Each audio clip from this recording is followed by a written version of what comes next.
everybody out there, you're tuned in to 91.8 The Fan. You're in my corner, and I have a very special guest in the corner. Would you like to unveil your secret identity to the masses? I would very much love to, Jackie. It's Ralph Lister. And I love the fact that we finally got you on the show. I know I tried to pass off my business card as quickly as I could to you when we were passing each other in the hall at Anime Vegas, but it was very hard to sit down with much of the Helsing cast that weekend.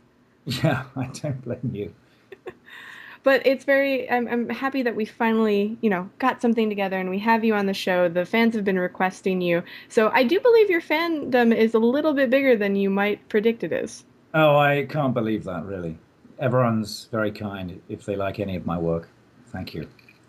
Well, for the people who aren't familiar with you, how did you initially get into acting? I know that's the most basic of the basic No, questions, it's but a great question, and I would encourage all young people to start acting in the same way that I did as a young boy. I must have been aged 9, and it was a little play at my school, and I played a character in a sort of a Dickens type book, and I was the cripple, and I had a stone in my shoe that I used when I was rehearsing, so I remembered a limp. And I remember ouch. my mum was so proud of me when during the performance. Of course, by that point, I'd dispensed with the stone in my shoe. She was so proud of me that I kept up my limp nonetheless, and she said, "I was watching you all the time." And I guess that was the first time I felt proud about the sort of stuff I could do as a creative artist. In this case, to fake a limp and to make it seem reasonable and be something that added to the characterization of the character and the work that I did, even as a tender age of 10. And well, I'm quite a bit older than that now, and I'd say it's about close to 40 years of acting experience that I have now, and I would encourage all people, whether you're young at 60 or young at 16 perhaps, to take acting into your life and enjoy it, because it keeps you young, it stimulates your brain. It's very rewarding as a an activity. I would say it's less rewarding as a profession than as an activity. It's very challenging as a profession, as a business, being an actor. It's not like the lives of successful actors. It's the lives of a journeyman actor that is more difficult than anything. But I would absolutely encourage anyone who has a passion for expression, for voice, for on-stage acting to do it and to try and get into it and to talk to people and listen to others who are in it already and find out how you can get involved in whatever way that is right for you. And there are many more ways than just acting. Obviously, I've had a career as a stage and film actor and now an audiobook narrator and a voiceover artist. But there's many other things that you can do as a creative member of the community. You don't just have to act or voice act. That is a small part of our industry, that particular part of it. It's a very fun part, but there are many fun parts of our industry generally. Well, now I was going to ask you if you continue to learn what with all your experience and take classes, but I kind of think you answered the question on your own. Well, I used to teach here in Grand Rapids for 3 years. I taught a scene study class that morphed into a on-camera class, and I enjoyed both teaching that and it reminded me that learning and continuing to learn and continuing to practice and develop, and interestingly, often as much to fall on your backside as possible. That sounds strange, but the very best way of learning anything in life is through mistake. Um, you learn from your mistakes. You, oddly enough, very rarely learn from your successes. So the more mistakes you make and pick yourself up and carry right on as you should, those mistakes contribute to your understanding not only of your craft, but also give you more of a character for yourself. Because in challenge there is, and in overcoming challenge, there is real reward on a personal basis. You feel you overcame something personally, and you can do it, and you did do it. And this is a very, very important part of learning, I think. learning as an actor, I think, is essential, and continuing to learn and continuing to develop and practice and have an open mind and observe other people um, doing exactly what you just did, but observe how they do it and do it so differently and do it so well. Often it's like I thought I was the best, the my interpretation, but wow, look at that woman do exactly the same work, even if it's across the gender, and blow me away with a different interpretation and a different read, a different approach, and how much better perhaps that was than my own. And so one has to subsume one's own ego frequently, and many artists fail to do this, I fear, and many actors fail to do this.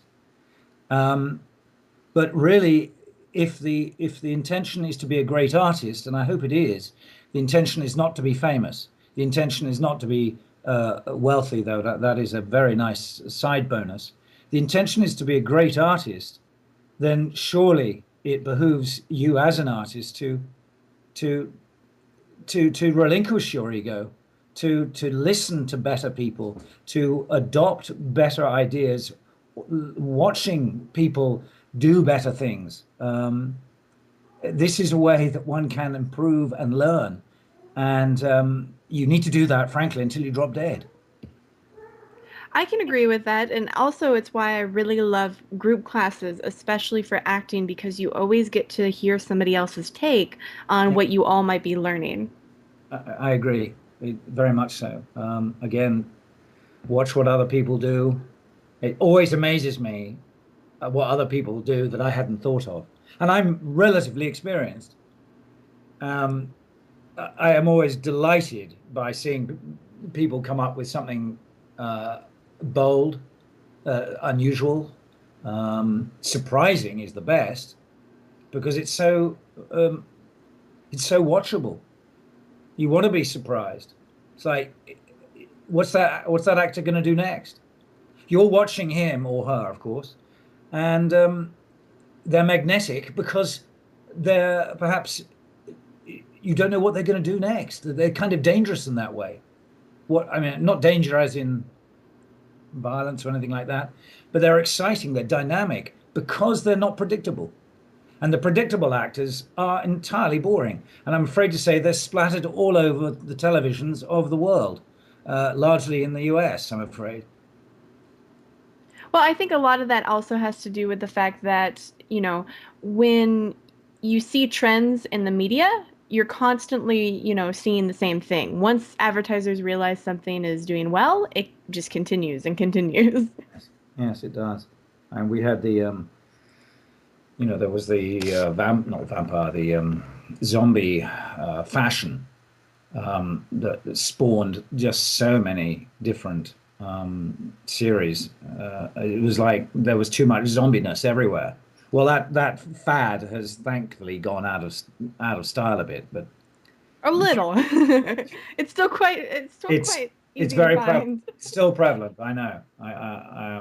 I'm actually catching up on The Walking Dead right now. So Vampires are another thing too. We keep seeing like patterns of vampires and werewolves and mythical creatures. And what I think is really funny is we're seeing that in Western media and in Hollywood. But things like anime and other media has been doing it for quite a while.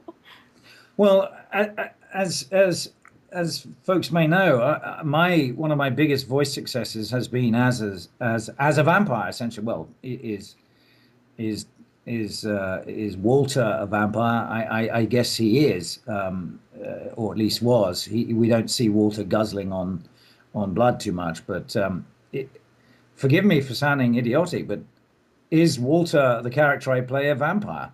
And I guess he is. Is that everyone's going to probably scream at me now?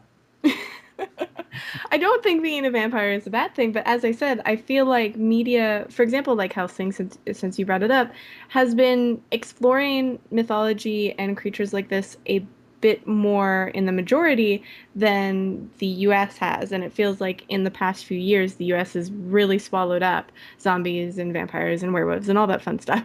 Yeah, yeah, I would agree. The TV and film industry has recognized that it can make them money and have jumped on it. And it's vampirism is kind of well, it's sexy and violent all at once. What does a young adult or young person, what's more exciting to them? A little bit of sexy, a little bit of violence. I'm afraid to say that catches the eyeballs and puts bums on seats and sells tickets and sells DVDs. So I get it. In addition, I also think there's sort of a fantasy, like a historical fantasy attached to the vampire genre, such as like Interview with the Vampire and things like that. Mm. You're seeing, history change, and I feel like that's a driving force too. I can't say as a fan of like horror that the new latest sparkly vampires in Twilight are really my thing, but hey. I haven't watched one of them, so I can't comment. If it's dreadful, I would say as much, but I can't say I've seen it, so I can't really say anything about that series. Um, of perhaps modest interest is that I saw Interview with a Vampire in Paris with a French girlfriend when it came out. I saw it in French with English subtitles. It was funny hearing Tom Cruise in French, but just a little sideline on that particular movie. Vampirism, yes, is a strong draw. We kind of like it. I mean, even even I do. Well, that's not a bad thing. And obviously, the fans like it because the fans really adore Hellsing. I've actually never seen a group of people so excited as when, everybody was cheering for your reunion at Anime Vegas. Like Right. that was a really neat moment because I go to about 20 conventions a year and I just don't see reactions like that very often. Well, yeah, it was fabulous. I wish I would be invited back to another event, something similar. In the anime world, I'm not much of a name really. Uh, Crispin Freeman is a name, and a few others are, and they're at all of the anime conventions because they're big anime stars generally. I'm really not a big anime star. The only thing I'm known for is the role of Walter in Helsing. I've done other anime work, but modest here and there. And I'm much more of a movie actor and an audiobook narrator than I ever was a anime voiceover artist. Um, Maybe fans didn't know that.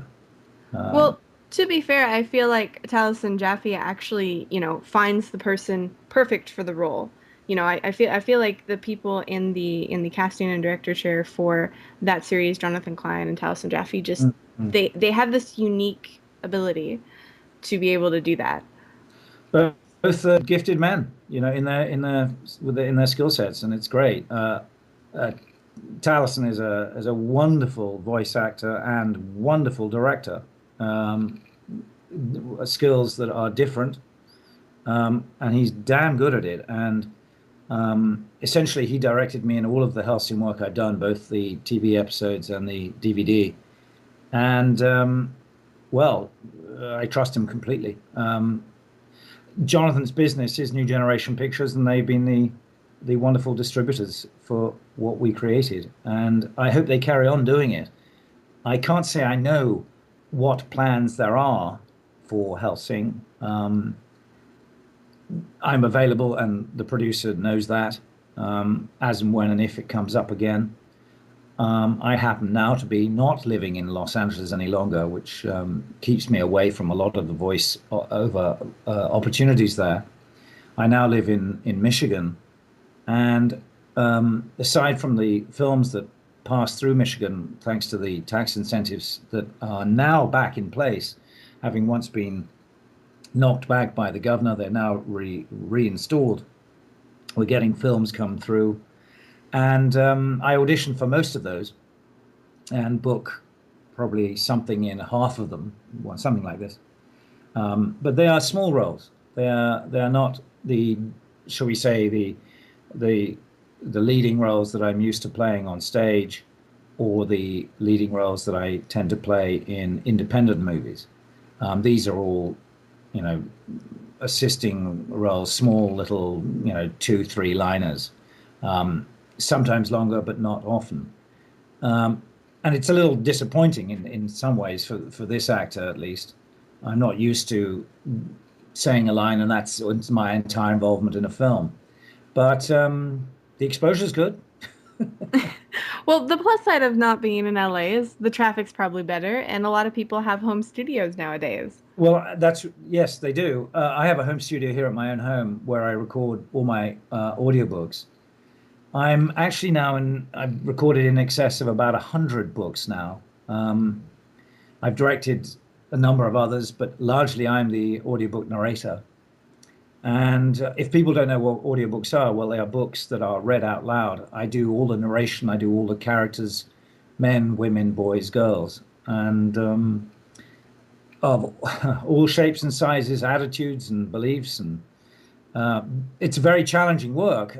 I believe audiobook work keeps you completely on top of your game as an actor because you have to keep creating these characters um, throughout a book. Sometimes these are very long books, sometimes they're not, but you're constantly inventing and giving voice to, literally giving voice to um, characters that are on a page, and you're doing dozens of them, dozens and dozens.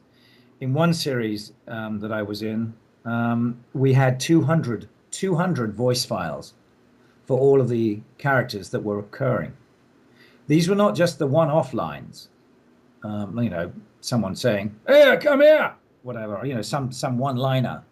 These were people that would recur, and there were over 200. We had 200 voice files. That's a lot of people in one series. I can't Uh, even imagine. well, it's crazy. I mean, I'm doing a book right now for Audible. I've just finished a series for Blackstone, but this this book is nothing. It's probably got 40. That's nothing. They're nothing. That's quite usual. Um, they're not all necessarily big characters. You may have 5 or 10 characters that do most of the dialogue, and 20, 20, 30 others that say bits and pieces here and there. But as an actor, it is very challenging to come up with different voices for each of these people and make them sound distinct and sound interesting, more to the point. You hope that the writing is good because you're bound, obviously, by the script that you're given, because characters are built by the writers. We voice them, but I always like it when they're reasonably well described and the listener can then understand how they look, see them in their mind's eye. And then my voice adds that fill in the actual voice of that person. And I see the people in my mind's eye and I go, oh, he's skinny and nervous. So he's going to talk a little like this. Oh, please. That might be skinny and nervous or fat and nervous. How about that? He could be, oh no, oh no, please. Oh no, didn't mean to do anything wrong. So I've changed my voice just to make him sort of maybe a fatter man with the same nervousness, but just changed it so you've even sort of can physically see the shape of the person through the voice as much as their attitude. In this instance, it was nervousness or worry or fear. That is so amazing. And I have to say, too, these must be such a long endeavor because some books, can be thousands of pages. Some are. Sorry, I'm just putting my cat outside. It's okay. She was being cute and adorable. My cat's over here just lounging next to me, with her belly up. So Yes, indeed. You were talking about long books. yeah, it seems to me that when, you're doing an audiobook, most of them will be fairly long. For example, longer than a 15-second spot or something along those Oh, lines. oh But, yeah. some of these can be upwards of 20 hours. Oh, the longest I've done has been 43 finished hours. That's an 800-page book. And forgive me if I get the pronunciation right or wrong. It's the Malazan series. I used to call it Malazan, but it's the Malazan series. And I read the first three of that long series, and that was where the characters really there were so many of them, and this is why you had to make character files because say you read a character in the first chapter, and that's on page 10. Well, by page 610, he reappears or she reappears, and you have to remember who the heck it was. Well, the only way you can remember is if you had a good engineer who makes a note of what you did on page 10. So on page 610, you can sound the same again. Otherwise, you sound different. And I can't keep track of all the people I've had to be. It's almost like in one ear, out the other. Um, though some characters are fairly memorable. I Uh, still think that's remarkably insane, and I feel like you have to be really talented to be able to do so many different characters and voices for a well, single thing. thank you so much. It is very challenging. I have been told my character works very good, which is very kind. And that's probably because I make a real effort. Um, I identify characters in books um, by the attitude that they have, and what's going on with them, because that will direct their voice style and make them unique or less like everyone else, at least. You can obviously do that with accent, and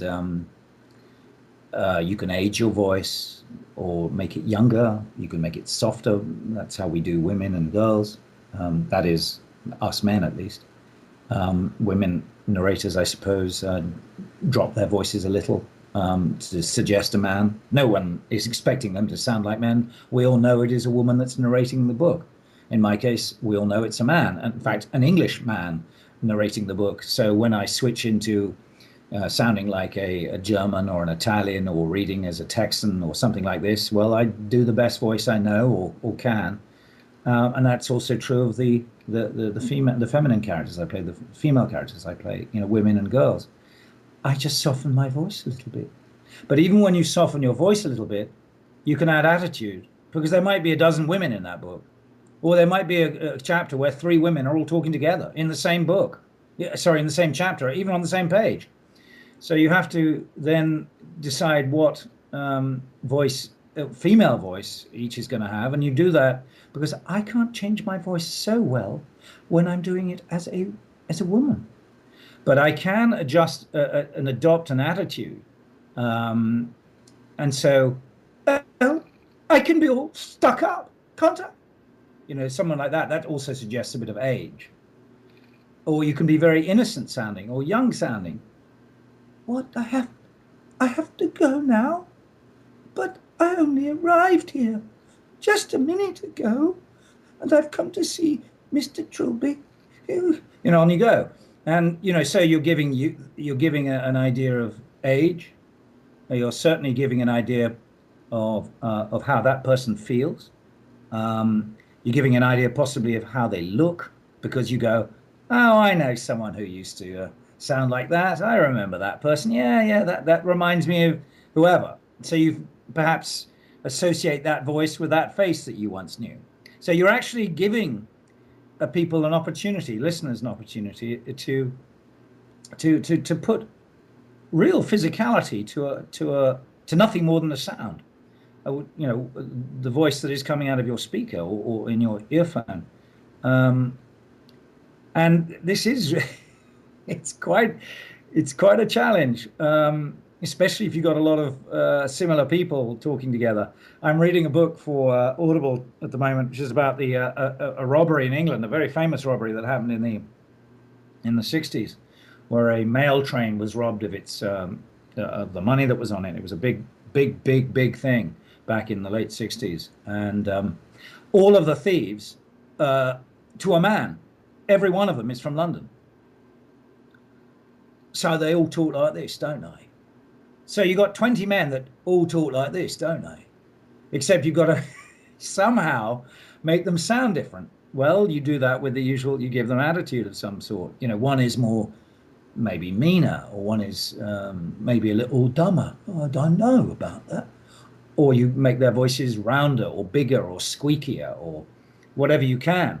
Because if you don't, they're all going to sound the same, in this book at least. That's not always the case by any means.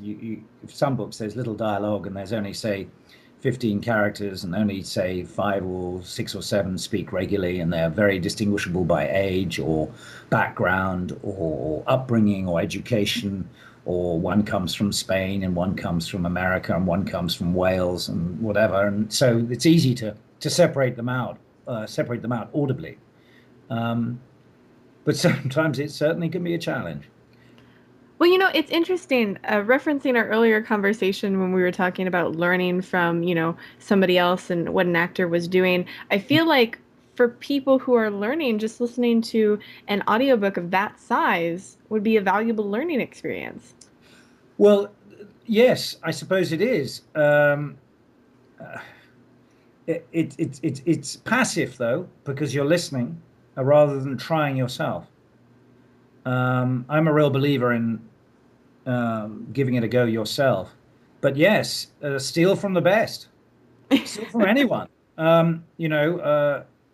There's a very, very great British narrator called Dick Hill, and I remember listening to I can't remember, it was a vlog or some sort of audio of him. I forget now.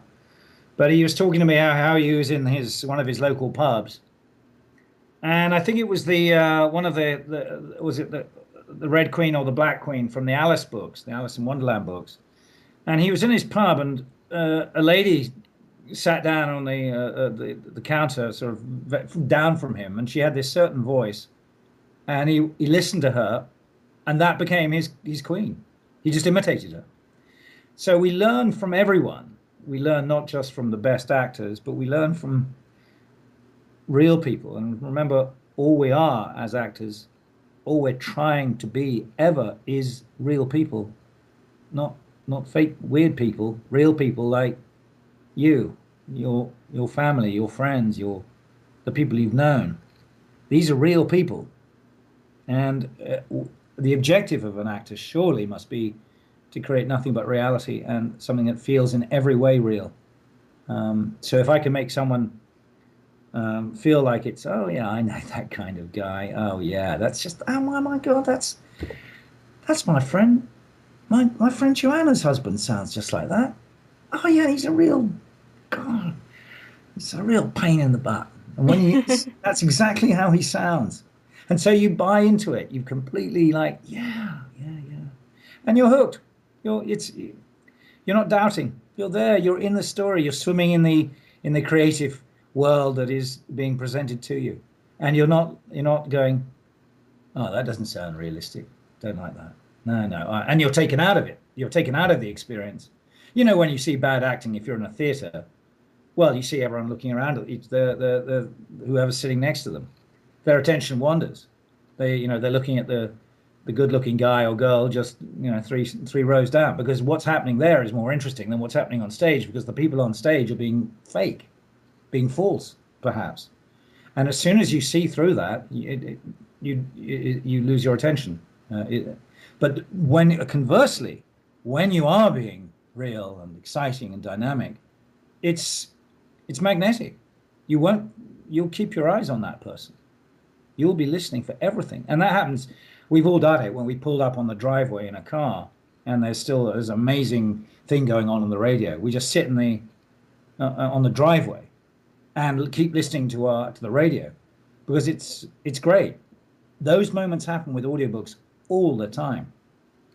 I was on a skiing trip and we drove all the way from Michigan all the way down to Arizona. It was a long drive. It was great. There were five of us. We shared the driving and we hired a car. It was a good time. And we took some audiobooks and we were all dying to get back in the car to carry on with the story. I mean, it was always like, oh, yes, hurry up, quick. Let's get in the car. Let's get back to the story, get back to the creative world that we were swimming in and loving while we were driving. It completely made the scenery around us, that is the actual beautiful Arizona countryside, lose its didn't really get the attention it should have done, perhaps, because we were so wrapped up in the damn story. Well, hey, as long as you're having fun with it. And, Oh, from an outsider's perspective, I would think that stage work would really help with audiobook work. I mean, you do yes. have to have sort of a calmness to do the narration, but there's so many different characters and some can be so outlandish. And I feel like theater, sometimes it's very exaggerated, and that's not a bad thing. Well, it can be, and it's only exaggerated in as much as I believe what you need to do for camera is so minimal. So theatre is exaggerated, um, I believe, only because we've become so used to the minimal level of acting you have to do to suggest the emotion, the feeling on camera. If we'd never had a film or a TV camera, then I suspect we would never say stage acting is so big. Some stage acting is extremely uh, quiet and not big. But some of the silly stuff that happens in farces is huge. I mean, huge, ridiculous, and that's the whole point.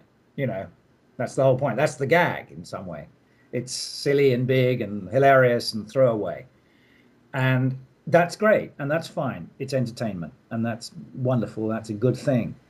But serious art perhaps isn't quite that big. I'm going to sound like a snob in a moment, but serious art tends to be a little bit less shoved in your face and requires you to, the audience that is, to take note and to have, there's more subtlety, and the physicality will often express the emotion of the moment more than the voice will. Um, I teach this a lot about physicality being extremely valuable to all performance, and I include audio performance, is because when we get excited, or when we're nervous, or when we're afraid, or we're shy, or whatever it is, whatever delightful emotion that's coming from us, it's exhibited in our bodies. And we do this without thinking, and we do this without thinking, and we do it all the time. And if you can show that on stage with your body, then you're often giving half of what you need with your body before you've even said a word. Because people read, humans, we grow up observing from when we're little infants, to be honest, all the way up. We observe our peers, our parents, everyone around us, and we're reading and learning these signals. So when someone's angry and they walk into a room, we recognize that anger in their body. And so we don't approach them because they'll bite our heads off, won't they? So good acting, even audio acting, is very physical. And you'll see in the booth, the best actors, the best voice actors, they get red in the face and they're jumping up and down. They're doing everything they would do in real life, but they're doing it to a microphone, not to a camera. And I think you would see a lot of the characters that I create if you filmed me as I performed, as I narrated. You would see these people because my face changes, my body changes. It just does as I create these characters. You get my hands move, and it just stuff happens. You can't help it. This is what we do as humans when we physicalize an emotion. It just spills out of us. And it's very, very recognizable when you show it. An obvious manifestation is your hands are shaking when you're afraid. Hands are shaking. Well, how do you show it when your hands aren't shaking? Well, you might wring your hands. You might wring your hands. You might get pausy and quiet, and your breath changes, and then things happen to your voice, and that's fear just coming out, and it happens in your eyes, and all of that's captured by camera. And I guess what you have to do when you're an audiobook narrator is you have to funnel all of that through your voice and into the microphone. So when someone hears you, you can see them. You're hearing them only, but you're really seeing them. And you're buying their intensity, you're buying their feeling, whatever that is, because you can see it with your mind's eye, because it's being conveyed through the voice.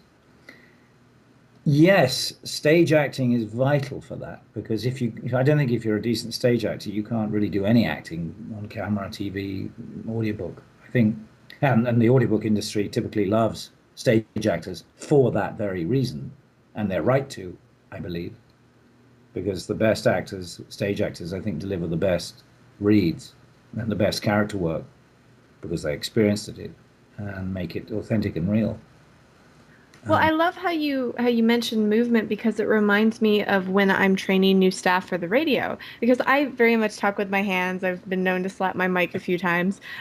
So when I'm trying to train somebody and they just might have very monotone kind of voice, they don't know how to be excited. And then when I tell them to be excited, they turn around, they're like, "Yeah, let's go." And I'm like, "No, not that. Don't do cheerleader." That's so a lot of times what I'll do if they're stuck is say just move your arms around while you're talking to keep, the flow of your voice going. I would say whatever works for you as a performer. Um, if that's what gets you there, I think that there's many approaches to acting, as we know. Um, there's there's method acting. The school from New York, Dustin Hoffman is involved with, and Jack Nicholson were involved with, and other great actors, Marlon Brando. And then there's the Laurence Olivier school of acting, which is it's not method. Um, the famous line to Hoffman, "Why don't you try acting, my dear boy?" Um, from the Marathon Man shooting. I mean, I don't know whether that's an urban myth or not, but I don't. Did you know this? I don't actually. I'm unfamiliar with it. The Marathon Man was Olivier's last film, which he did actually for um, to make money for his grandchildren's funds. He said the money was too good. I just had to do it for my inheritors. So he did the film, which was his last film, and the Marathon Man stars Dustin Hoffman, and Olivier is a Nazi nasty person, and Hoffman is in a scene and he's trying to get himself all worked up, and to get himself there, he's pacing around the room and banging his head against the door, and he's really getting into it. Oh my God, he's into it. He's so into it. And Olivier turns to him and goes, "Dustin, my dear boy, why not try acting?" Something like this, which is one of those classic moments, really an old school British, uh, well, the British school of acting, let's say, and the new school of acting as expressed in the method technique, really, the naturalism in that way. To see Olivier advocating acting over the other method that Hoffman was following. But all actors, all voice actors really benefit from stage work. Again, I would encourage all your listeners to support your theatres, to go see shows, to go and act in them, or to do anything else in the theatres. There's lots of work in theatre that isn't acting and is desperately needed and vitally important and so appreciated by everyone who is in it. It's such a collaborative art, and acting, theatre as much as film particularly, I might add, because it takes so many more people. But all drama is a collaborative endeavor. And on-camera work, mentioning that really quick, it does seem like it's a little bit more subdued. I mean, for example, if you're watching something like CSI, everyone's serious and everyone's pretty, subtle with their actions until something really happens. So I feel like stage would be great to kind of spread your wings and be able to do something that isn't so subtle.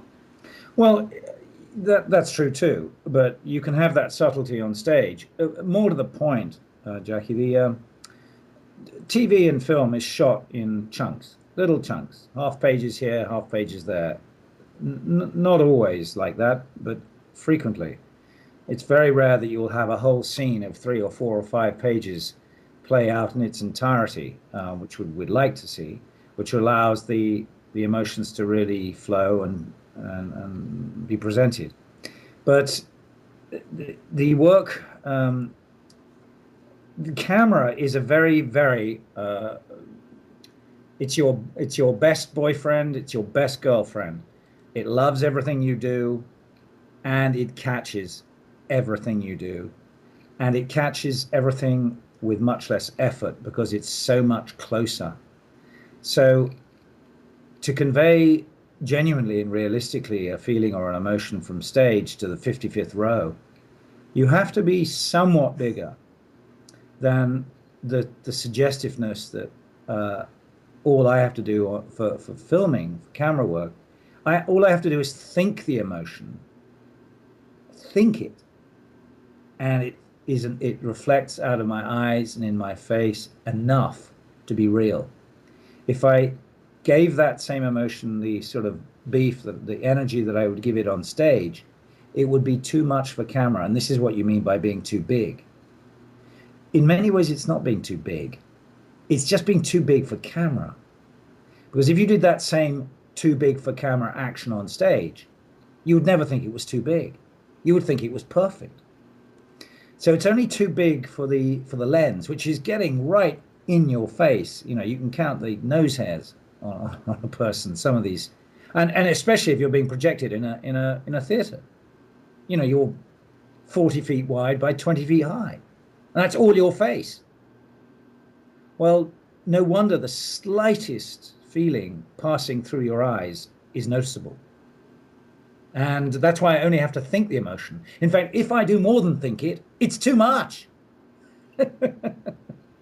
So I've learned to act for camera, and I certainly have learned how to act for stage, and they are different beasts, um, but they are all the same skill.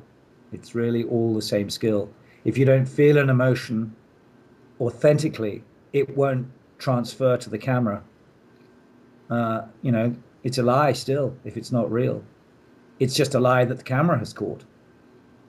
Um, so you've got to be careful with camera because it's so much closer, and it's capturing every little thing that you do because it's so much tighter on you, and that's just the difference, really. Camera also adds 10 pounds in my experience. Well, yes, it does, which is why, of course, all our models are insanely thin because then they add the 10 pounds and they look still insanely thin, in my view. No, I have to agree. I mean, we when we do video interviews, which I know is not like on camera work, but you know, I always look back and I'm always like, oh man, my hair is going this way, and I need to lose like 20. Man, like I don't know why. I just always have that reservation. I think a lot of people, you know, even actors probably have that reservation too. When you know they they were like, oh, I didn't know I had that big pimple that day. Oh man, Well, that's things just like all right. that. But that's all right because that's natural and that's real. I am so against the Hollywood system in the fact that all they will use are beautiful people. I want people, and people are everywhere and every shape, size, and color and variation thereof. So don't give me a series of beautiful boys and girls. Please give me real life. I mean, give me Philip Seymour Hoffman. You know, give me real any day. Well, we are seeing, at least in my opinion, I think we're seeing more commercials with real people, or at least attempting to be real people. Yes. And so I'm hoping that this transitions into Hollywood, but you know, that's kind of a barrier that's hard to penetrate. It is, especially in the commercial world, where they are becoming increasingly attentive to, um, shall we call them minorities? Um, and I don't mean Latinos or African American. I mean people with disabilities, different gender preferences, these sorts of things. And they're becoming alive to the dollar value of these groups and therefore not ignoring them any longer because they do make a difference. And shall we say that commerce has woken up to reality, perhaps? Um, but that's just the way it is. At last, it's catching up with what is actually going on in our environment, in our society. Is that you know people on the street don't look like um, these series, these television series. They don't look like that.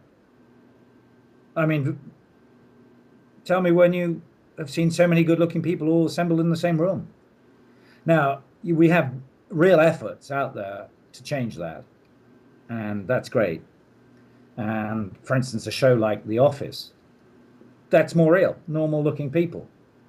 You know, that's great. And that feels nice, doesn't it? And it feels very normal. Have you noticed that, how normal that show feels? And just the way it looks. just the shape of the faces and the people that are on it. It feels like normal American society. And despite how wacky it is, it feels rather genuine. Yeah, it does. I mean, it's a strange old show, and it's great. It's good, based on the British version of it. But even the British version, not say even the British version too was in that way full of normal-looking humans, and yeah, good stuff. We have this whole cult of the celebrity and the cult of looking good and skinny and beautiful. And it's so hurting our society and so hurting young people of today. I wish youngsters would just ignore all that and be who you are and be happy with that. And I hope the teasing and bullying that does occur in schools and elsewhere um, doesn't hurt you and you can ignore it, because it's much better to be you, and be true to yourself than be another unit in a society where everyone looks the same and strives to be the same. That's not interesting to me. We need a society which is full of different types with different views, outlooks, everything. We need variety. I'm not saying we want conflict, but we do want a spread of viewpoints, and that's very healthy in any society. And we should encourage difference, not squish it. And making squishing people to be young women, particularly to being slim and the right size and all of this stuff. It saddens me deeply when I hear these awful stories about young women who are, you know, dying literally to keep themselves skinny or miserable because they're so tormented by their classmates for whatever reason. It's so sad that we're producing this effect on our youngsters. Um, Well, I do wish that when it comes down to it, what would initially happen is that all of these people who are putting these social pressures are actually turning them into more positive for health. For example, with some of my brother's younger kids, I struggle with them because even though I don't have the healthiest diet, I don't over excessively eat. Like I eat when I'm hungry. That's what I'm comfortable with. And so, there's one child in specific that always eats all the time. Like they're constantly munching. I'm like, "Are you actually hungry or do you just want this?" And I feel like it's necessary for people just to learn you should eat at least when you're hungry, not just because it's there. couldn't agree more. Couldn't agree more. And also, if you take away, i.e., make unavailable because it's not in the house, the bad stuff, then, funnily enough, you'll find it very difficult for anyone to eat it if it's not there to be eaten. So I've learned that if I find that I eat, there's some particularly delicious cookies that I rather like, and I will eat them if they're in the house. And if they're not in the house, guess what happens? I don't eat them. It's that easy. I'm the same way with red vines, the licorice. Yeah, yeah, they're not bad. No, that's not my particular poison. I am a bit of a what's that? Sour patch. Oh, Sour. gummy worms. Sour gummy worms are one of my favorites. I put them in the deep freeze, and so they get all sort of hard initially, crunchy, not crunchy but hard, and then they get softer as they delicious. I'm gonna have to try that. Cooking Yeah. lessons with Ralph Lister. Well, this is you also put your chocolate in the deep freeze too. It's fun. That And I if you do often. and yeah, yeah, that's where I keep it. And I learned this from my uncle back in the day. He used to keep um, they're called marathon bars in England, but they're the nut and toffee and chocolate bar, not like a Twix.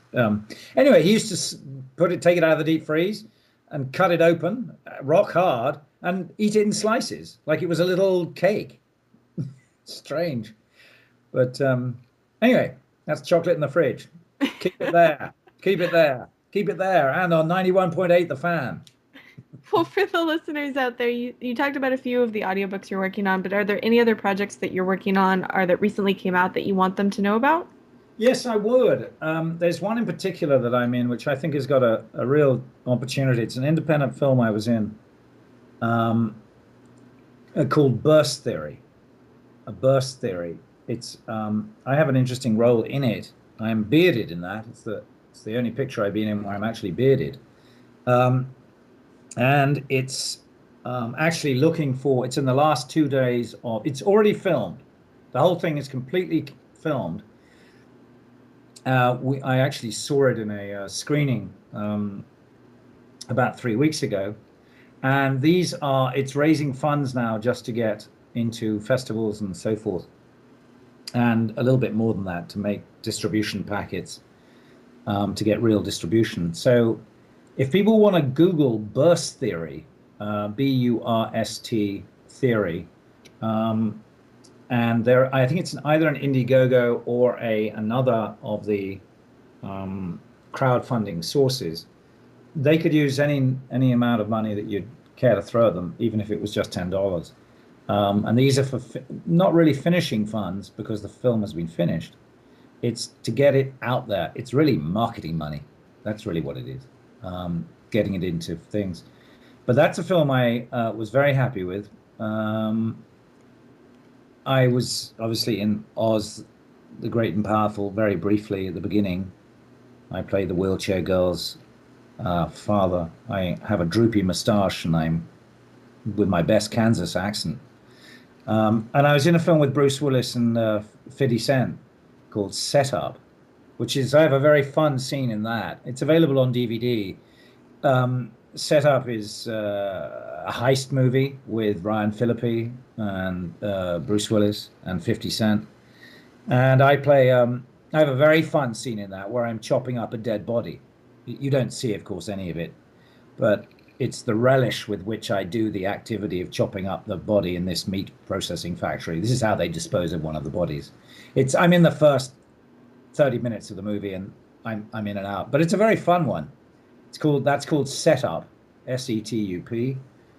Um, you probably missed the Low Winter Sun work that I was in. I played an attorney for the Greek mafiosi guy in Low Winter Sun. I was in the third episode of that one season series. It's since been cancelled. That was on AMC.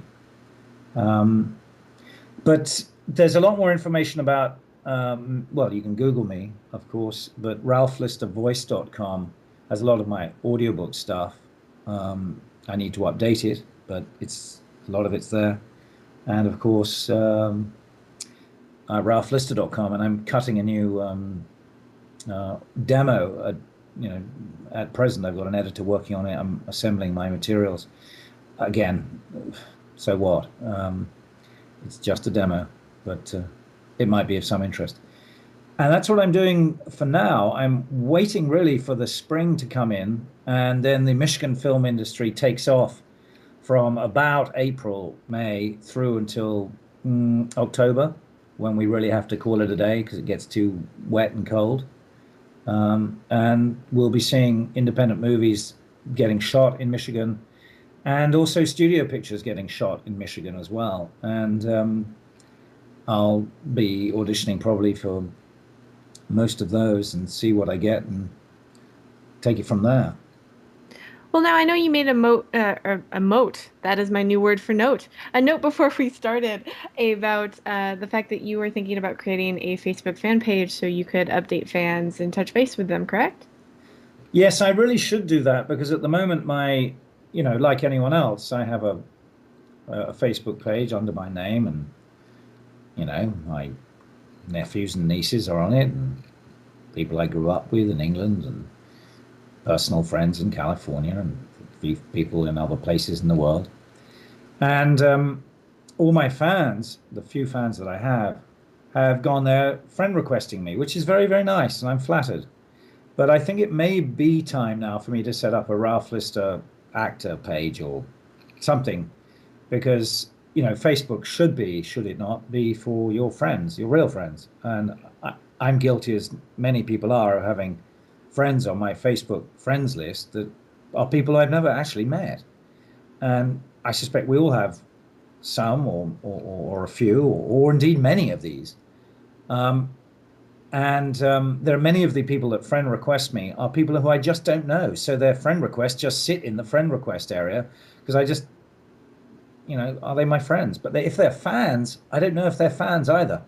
But if they were fans and I could have a Ralph Lister fan page or call it something like that, and then I would accept everyone onto that page, I could post there all day long about my um, voice work and my on-camera work and respond to people there and accept everyone's friend requests. So if I've not accepted your friend request, it's because I've got the wrong page going on Facebook, frankly.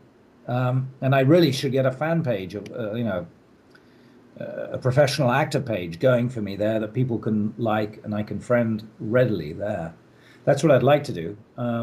You can find me on Twitter at Ralph Lister. It's not as if I really hide anywhere. And yeah, follow me, please. And I don't follow everyone, but I certainly follow a lot of people, particularly people who are interesting. And I don't mean interesting because they can further my career. I mean interesting because they are interesting. What they post or the links they're going to, or there's some overlap of interest. So yeah, I'm out there. Well, let us know when you do have a fan page. That way we can let the fans know so they can go run over and like it. Yeah, I'd like that. Or is that how you do it? You like it, don't you? You don't friend Yeah, request. usually a page is somebody goes up and they likes it. Yeah, so you don't have to approve or deny the like. Oh, okay. Well, I You can do still that. show up on their wall and all that other stuff and get to interact with them. So Oh, excellent. No, I should do that because I think that's fair. Um, People can always find me through my website or websites because there's ralphlister.com and ralphlistervoice.com. And you can email me through that. And I do get quite a few messages through that, and I respond to those when I can. Um, it's very encouraging, and I'm so delighted to have the comments that people give me. It's just great.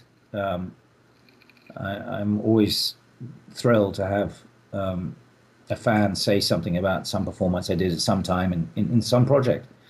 And it's delightful. I mean, how could it not be? It's great. We artists, we do like approbation. Yes, we do.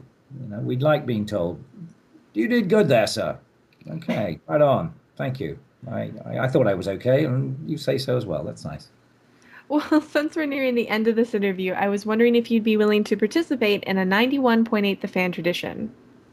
Yeah, I suspect I will be. Yes, go ahead. Wonderful. Basically, we ask everyone whether they're a voice actor or not if they'd be willing to do a radio bump for us. Sure, I can do that. Cool. The trick of it, however, is that any of your mess ups get to be heard by the audience. That's fine. Wonderful. We basically ask if you could say, "Hello, my name is," you insert your name, "I do this," you can put whatever you want there, and you're tuned into 91.8 The Fan. It's going to be interesting. Okay, are you ready? Yes, we're ready. Okay. Hello, this is Ralph Lister. I am an audiobook narrator and on-camera actor and stage actor, and you're listening to 91.8 The Fan. See, that was easy. That wasn't a big deal at all. No, I didn't say you're tuned in. Should I say you're tuned in? If you want to do a pickup, we can do a pickup and do that. Sure. All right. Hello, this is Ralph Lister. I am an audiobook narrator, on-camera actor, and stage actor. And you're listening to 91.8 The Fan, the home for great fan interviews. Oh, wonderful. I love that little thing at the end. Thank you. Yeah. And so, is there anything else you'd like to tell the listeners out there? You already gave them a ton of words of wisdom, but maybe dating advice, weather forecast, something along those lines? Dating forecast. Prospects are good. Hunting. That's your dating forecast. I love it. Well, thank you so much for joining us today. This was a lot of fun. Oh, thank you very much for having me, Jackie, and God bless.